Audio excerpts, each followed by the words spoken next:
ഈ ലോകത്തിൽ രണ്ട് രീതിയിലുള്ള മനുഷ്യരുണ്ട്. ഒന്ന് ദുഷ്ടന്മാർ, രണ്ട് നീതിമാന്മാർ. ആത്മീക കോളത്തിന് രണ്ട് വിഭാഗത്തിലുള്ളവരുണ്ട്. ആംഗ്യമായി ദൈവത്തെ ആരാധിക്കുന്നവർ, ഇല്ലെങ്കിൽ ദൈവത്തെ സ്തുതിക്കുന്നവർ, വിശ്വാസികളെന്ന് അഭിമാനിക്കുന്നവർ. രണ്ട്, പരമാർത്ഥതയോടെ ദൈവത്തെ ആരാധിക്കുന്നവർ. ഇവരുടെ എല്ലാവരുടെയും ജീവിതാനുഭവങ്ങളും ഭവനത്തിലെ അന്തരീക്ഷങ്ങളും വ്യത്യസ്തമാണ്. ജീവിത അവസാനവും വ്യത്യസ്തമാണ്. ദൈവത്തിന് മഹത്വം. നല്ലൊരു പ്രഭാതം നമ്മുടെ ജീവിതത്തിൽ കാണുവാൻ കർത്താവ് വീണ്ടും ഭാഗ്യം തന്നല്ലോ. പെന്റക്കോസ്റ്റ് മെസ്സഞ്ചർ യൂട്യൂബ് ചാനലിൽ കൂടെ പ്രഭാത സന്ദേശം കേൾക്കുന്ന എല്ലാ പ്രിയപ്പെട്ടവരെയും കർത്താവ് ധാരാളമായി അനുഗ്രഹിക്കുമാറാകട്ടെ. ഇന്നത്തെ സന്ദേശങ്ങൾ വ്യക്തമായി ഗ്രഹിക്കുവാൻ, ദൈവത്തിൻ്റെ ആലോചനകളെ നമുക്ക് കൈക്കൊള്ളുവാൻ തിരുവചനത്തിൽ നിന്ന് രണ്ട് വേദഭാഗം തമ്മിൽ സമന്വയിപ്പിക്കേണ്ടതായിട്ടുണ്ട്. ഒന്ന്, 73 സങ്കീർത്തനത്തിൻ്റെ 17 വാക്യം. രണ്ട്, വെളിപ്പാട് പുസ്തകം 3 അധ്യായത്തിൻ്റെ 20 വാക്യം. സങ്കീർത്തനം 73:17 ഇങ്ങനെ വായിക്കുന്നു. ആസാഫ് പറയുകയാണ്, ഒടുവിൽ ഞാൻ ദൈവത്തിൻ്റെ വിശുദ്ധ മന്ദിരത്തിലേക്ക് ചെന്ന് അവരുടെ അന്തം എന്താകും എന്ന് ഞാൻ ഗ്രഹിക്കേണ്ടതിന് വേണ്ടി ദൈവത്തിൻ്റെ വിശുദ്ധ മന്ദിരത്തിൽ ചെന്നു. അവിടെ ചെന്നപ്പോഴാണ് മനസ്സിലായത്, താൻ കണ്ട ദുഷ്ടന്മാരുടെ ഒന്നും കാലുകൾ ആ വിശുദ്ധ മന്ദിരത്തിൽ ഒടുവിൽ വന്നില്ല. അവരുടെ ജീവിതകാലത്തൊക്കെ അവരുടെ ഭവനത്തിൽ ഉയർച്ച എന്ന് വേണ്ട ബഹളം, വലിയ വലിയ അഭിമാനം, ആഡംബരകരമായിട്ടുള്ള സകല സൗകര്യങ്ങളും അവരുടെ ജീവിതത്തിലുണ്ട്. എന്നാൽ നീതിമാനായ ദരിദ്രന്റെ ഭവനത്തിൽ ദിവസവും കരയുവാൻ ഒരു വിഷയം, സങ്കടപ്പെടുവാൻ ഒരു വിഷയം. അവൻ അതേ പറഞ്ഞിട്ടുള്ളൂ. ജീവിതത്തിൻ്റെ അവസാനത്തിങ്കൽ കരഞ്ഞ് കരഞ്ഞ് കരഞ്ഞ് ദൈവത്തിൻ്റെ സന്നിധിയിൽ നിന്ന് എന്തൊക്കെയോ പ്രാപിച്ചെടുക്കണം എന്നുള്ളതായ ഒരു ദുർവിധി ലഭിച്ചതുപോലെ ദൈവത്തോട് ചോദിക്കാതെയും വാങ്ങാതെയും ഒരു ദിവസം അവന് ഇല്ല, അവസാനിപ്പിക്കാനും ആരംഭിക്കുവാനും കഴിയുന്നില്ല. ദൈവത്തിന് സ്തോത്രം. മനുഷ്യരോടൊക്കെ ആസാഫ് ചോദിച്ചു, ഇതെന്താ കാര്യം? ഇങ്ങനെ സംഭവിക്കുന്നതിൻ്റെ കാര്യം എന്താണ്? നീതിമാന്മാർക്ക് ഐശ്വര്യമില്ല, ദുഷ്ടന്മാർ ഐശ്വര്യത്തോടെ ജീവിക്കുന്നു. അവർ ലോകത്തിൽ വലിയ സമ്പത്തുള്ളവരായി, ഐശ്വര്യമുള്ളവരായി. അങ്ങനെ ഇരിക്കുമ്പോൾ വിശുദ്ധ മന്ദിരത്തിൽ നിന്നും കൊണ്ട് ആസാഫ് നോക്കിയപ്പോൾ അവിടെ ചെന്നെത്തുവാൻ കഴിയാതെ കാലുകൾ തളർന്നു പോയ അനേക ദുഷ്ടന്മാരുടെ ജീവിതം. ധനികരായിരുന്നു, പക്ഷെങ്കിൽ അന്ത്യത്തിൽ അവർക്ക് അസമാധാനം. അവരുടെ ഭവനത്തിലെ അസ്വസ്ഥതകൾ ഓരോന്നായി നാട് നെടുനീളെ നമുക്ക് വായിക്കാനും കേൾക്കുവാനും കഴിയുന്ന ഒരവസ്ഥ. എന്നാൽ നീതിമാന്റെ ഭവനത്തിലെ ഒരു അന്ത്യത്തെക്കുറിച്ച്, ഒരു സംസ്കാരത്തെക്കുറിച്ച്, അവൻ്റെ തലമുറകളെക്കുറിച്ച് ദേശത്തൊരു പുകഴ്ച, ഒരു പാട്ട്, ഉന്നതമായ അഭിപ്രായം. ആ മക്കളും അല്ലെങ്കിൽ പിതാക്കന്മാരുടെ ഐശ്വര്യത്തെയും അവരുടെ ജീവിതത്തിലെ നീതിയുടെ ഫലങ്ങളെയും പ്രാപിച്ച് സൗമ്യതയോടെ ജീവിക്കുവാൻ ഭാഗ്യം ലഭിച്ച കുഞ്ഞുങ്ങൾ. ദൈവത്തിന് സ്തോത്രം. വീണ്ടും നമുക്ക് വെളിപ്പാട് പുസ്തകം 3 അധ്യായത്തിൻ്റെ 20 വാക്യത്തിലേക്ക് വരാം. ലവോദിക്യ സഭ, സമ്പന്നർ എന്ന് വിചാരിച്ച സഭ, ആംഗ്യമായി ദൈവത്തെ ആരാധിക്കുന്നവർ. അവർക്ക് സമ്പത്തുണ്ടെന്നാണ് അവരുടെ വിചാരം. വിശ്വാസികളാണ്, രക്ഷിക്കപ്പെട്ടവർ, ജാതികളിൽ നിന്നും ക്രിസ്തുയേശുവിലെ ആ രക്ഷയെ കരസ്ഥമാക്കിയവർ, ആത്മാഭിഷേകം പ്രാപിച്ചവർ, ഉന്നതമായ ആരാധനയുടെ അവകാശികൾ. നല്ലൊരു സഭയൊക്കെ അവർക്കുണ്ട്. അവിടെ ഒരു പാസ്റ്ററുണ്ട്, ഒരു പുരോഹിതനുണ്ട്, ഇല്ലെങ്കിൽ ഒരു തിരുമേനിയുണ്ട്, അച്ഛനുണ്ട്, ഉപദേശിയുണ്ട്, എല്ലാവരുമുണ്ട്. എല്ലാവരുടെയും വിചാരം അവർ സമ്പന്നരാണ്. ആരുടെയും സഹായമൊന്നും അവർക്ക് ആവശ്യമില്ല. അവരുടെ ജീവിതത്തിൽ ദൈവത്തെ ആരാധിക്കുന്നുണ്ടെങ്കിലും അവരിൽ ഒരു അഹങ്കാരം, അങ്ങനെ ഉയർന്നു നിൽക്കുന്ന അഹങ്കാരത്തോടുകൂടെ ജീവിക്കുന്നവരുടെ അവസാന കാലഘട്ടത്തെക്കുറിച്ച് ദൈവത്തിൻ്റെ ആത്മാവ് യോഹന്നാനിൽ കൂടെ പ്രതിഫലിപ്പിച്ച് കാണിക്കുന്ന അവസ്ഥ എന്താണ് വായിക്കുന്നത് അറിയാമോ? ഇതാ ഞാൻ വാതിൽക്കൽ നിന്ന് മുട്ടുന്നു, ആരെങ്കിലും എൻ്റെ ശബ്ദം കേട്ട് വാതിൽ തുറന്നാൽ ഞാൻ അവനോടും അവൻ എന്നോടും കൂടെ അത്താഴം കഴിക്കും. ദൈവത്തിന് സ്തോത്രം. ഏത് കാലഘട്ടത്തെക്കുറിച്ചാണ് ഇത് പറയുന്നത്? യോഹന്നാനോട് പറയുകയാണ്, ലവോദിക്യ സഭയ്ക്ക് എഴുതുക, അവരുടെ ദൂതനെ എഴുതുക. ആ ദൂതൻ എല്ലാവരോടും പറയട്ടെ, അവിടുത്തെ അംഗങ്ങളോടൊക്കെ പറയട്ടെ, നിങ്ങളുടെ ജീവിതത്തിൻ്റെ അവസാന കാലഘട്ടത്തിൽ കർത്താവ് വന്ന് വാതിൽക്കൽ നീട്ടുന്നു. നിങ്ങൾ ദൈവത്തെ സ്നേഹിച്ചവരായതുകൊണ്ട് നിങ്ങളെ തള്ളിക്കളയുവാൻ ദൈവത്തിന് മനസ്സില്ല. നിങ്ങളെ എങ്ങനെയെങ്കിലും രക്ഷിക്കണം.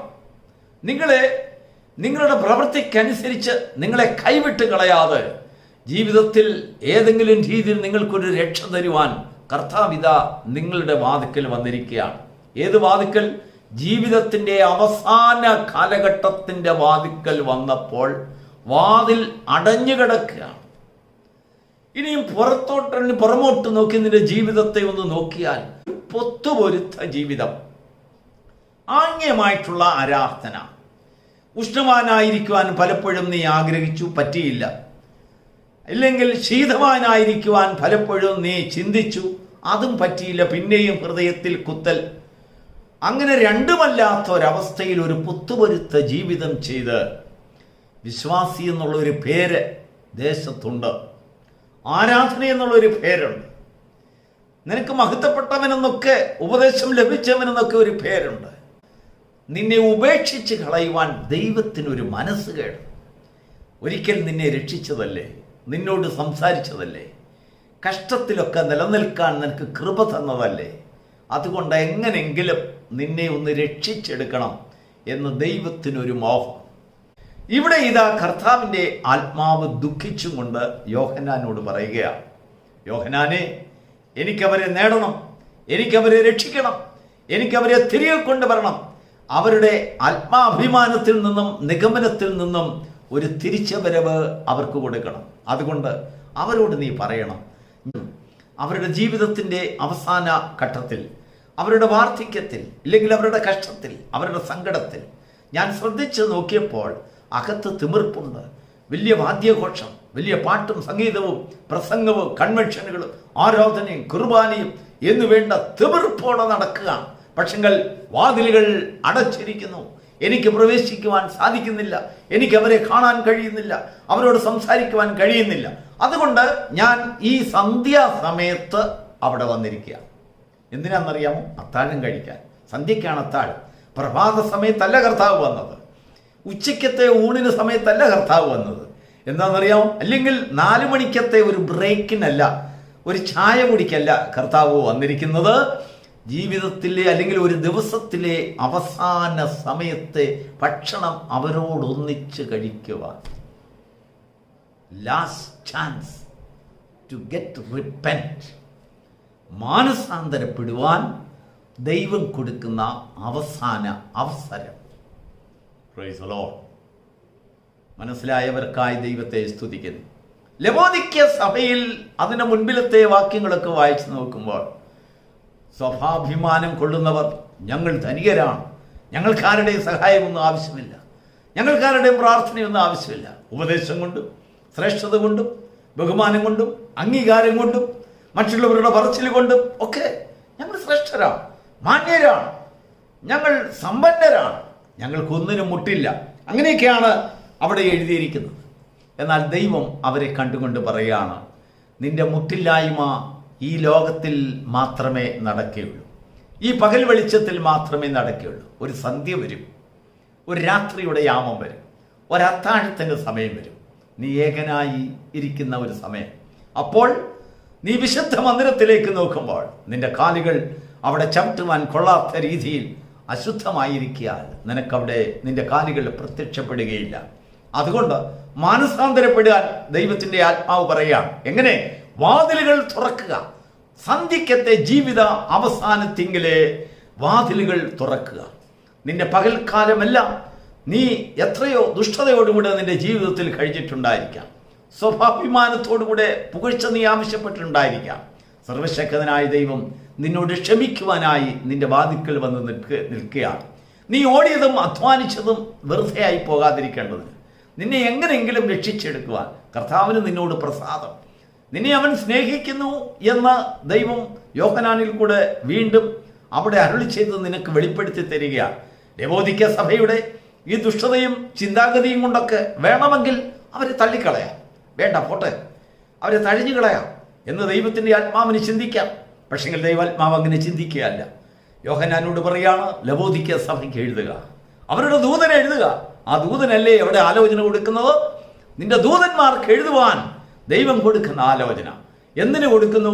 ജനത്തോട് പറയുവാൻ, സഭയോട് പറയുവാൻ. ജീവിതത്തിൻ്റെ അവസാന കാലഘട്ടത്തിൽ, നിന്റെ ജീവിതത്തിൻ്റെ അന്ത്യ സമയങ്ങളിൽ, നിന്റെ ജീവിതത്തിൻ്റെ അവസാന നാളുകളിൽ ദൈവം നിന്നോടുകൂടെ വന്ന് അത്താഴം കഴിക്കുവാൻ ആഗ്രഹിക്കുന്ന ആഗ്രഹത്തിൻ്റെ പ്രകടനം.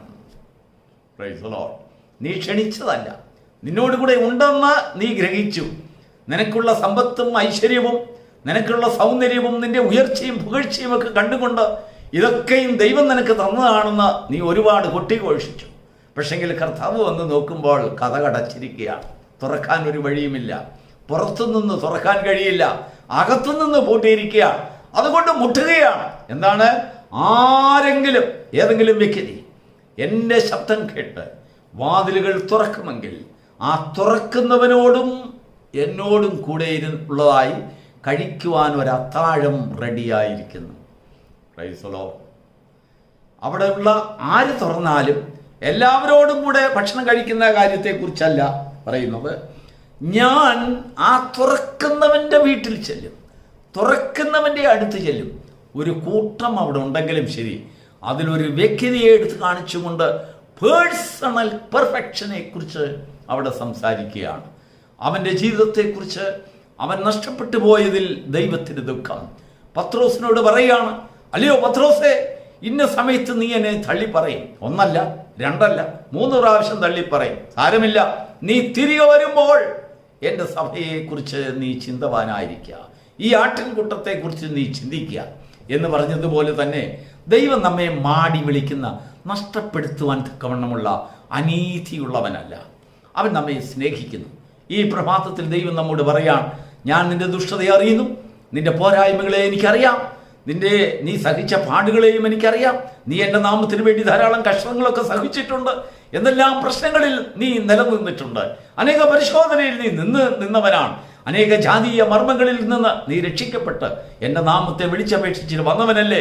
അതുകൊണ്ട് നിന്നെ കളയുവാൻ എനിക്ക് മനസ്സില്ല, നിന്നെ രക്ഷിക്കണം, നിന്നെ വീണ്ടെടുക്കണം. എനിക്കും നിനക്കും തമ്മിൽ ഒരു അത്താഴം ഇതാ റെഡിയായിരിക്കുന്നു. അതുകൊണ്ട് ആരെങ്കിലും എൻ്റെ ശബ്ദം കേട്ട് വാതിൽ തുറന്നാൽ അവൻ എന്നോടും ഞാൻ അവനോടും കൂടെ അത്താഴം കഴിക്കും. ദൈവം കഴിക്കുന്നതായ അത്താഴം. Praise the Lord. ഇതിനെക്കുറിച്ച് നമുക്കൊരു ചിന്ത. ജീവിതത്തിൻ്റെ അവസാന കാലഘട്ടത്തിലും ദൈവം താണിറങ്ങി വന്ന് നമുക്ക് വേണ്ടി നമ്മുടെ വാതിലുകളിൽ മുട്ടുന്നതായ ശബ്ദം നമ്മുടെ ജീവിതത്തിൽ നാം ചിന്തിച്ചു നോക്കിയാൽ പലപ്പോഴും ദൈവത്തെ ആവശ്യമില്ല എന്ന് നാം ചിന്തിച്ചതായ അനേക സന്ദർഭങ്ങളുണ്ട്. നമ്മുടെ കുഞ്ഞുങ്ങളോട് നമ്മൾ ഒരുപക്ഷെങ്കിൽ സംസാരിച്ചിട്ടുണ്ടായിരിക്കാം, 4 തലമുറ 10 തലമുറ ഒക്കെ കഴിക്കാനില്ല, ഇനി എന്ത് ഭാരപ്പെടാനാണെന്നൊക്കെ നമ്മൾ ചിന്തിച്ചേക്കാം. പ്രിയപ്പെട്ടവരെ, ദൈവത്തിൻ്റെ വചനത്തിങ്കിൽ നാം ഭയപ്പെടുമ്പോൾ മാത്രമേ സത്യത്തെ ഗ്രഹിക്കുവാൻ നമ്മുടെ കണ്ണുകളെ തുറക്കുകയുള്ളൂ. എൻ്റെ ജീവിതത്തിൽ അനേക നന്മകളും ഉയർച്ചകളും ഒക്കെ ഉണ്ടെങ്കിലും ശരി, ജീവിതത്തിൻ്റെ അവസാനത്തിങ്കൽ കരയുവാൻ ഒരു വിഷയം എൻ്റെ ദൈവം ഞങ്ങളുടെ ജീവിതത്തിൽ എപ്പോഴും ബാക്കി വയ്ക്കും. ഒരു നീതിമാന്റെ സാക്ഷ്യം. വാസ്തവമായി പരമാർത്ഥമായി ദൈവത്തെ ആരാധിക്കുന്നവൻ്റെ സാക്ഷ്യം അതാണ്. നമ്മുടെ ജീവിതത്തിൽ എപ്പോഴും കരയുവാനും ദൈവസന്നിധിയിൽ താഴുവാനും ഒരു വിഷയം ദൈവം വയ്ക്കുന്നതാണ്. ദൈവവും നമ്മളുമായിട്ടുള്ള ബന്ധത്തെ ദൈവം സൂക്ഷിക്കുന്ന വിധം. നമ്മുടെ പ്രവൃത്തിയെല്ലാം കർത്താവ് അറിയും. നാം നഷ്ടപ്പെട്ടു പോകാൻ കർത്താവ് അനുവദിക്കില്ല. ഈ വലിയ ഭാഗ്യം നമുക്ക് ലഭിക്കുമാറാകട്ടെ. God bless you.